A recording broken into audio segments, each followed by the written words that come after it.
Look, I think it's an interesting point you raise because historically, there is a reason why West and democracy were equated.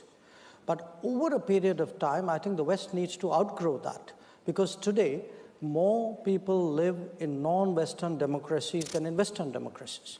So, still, we are all creatures of habit.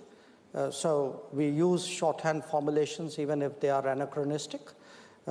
So I take your point, but I think part of Westlessness is a kind of, the West has to understand this larger rebalance, as I said, the rebalancing. The fact that even democracy today, there are people in other continents who own it and claim it as strongly as people in Europe or North America do.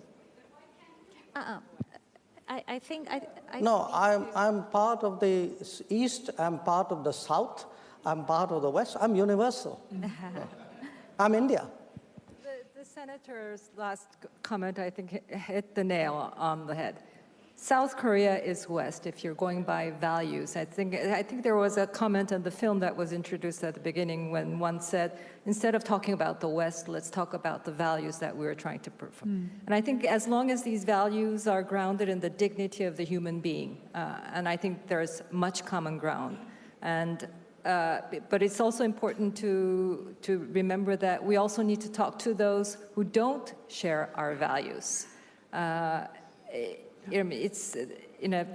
We have a neighbor who don't share our values, definitely, but we need to talk to overcome the huge security challenge. And so as we try to promote and strengthen the values among like-minded, we also need to talk to those who don't necessarily do so.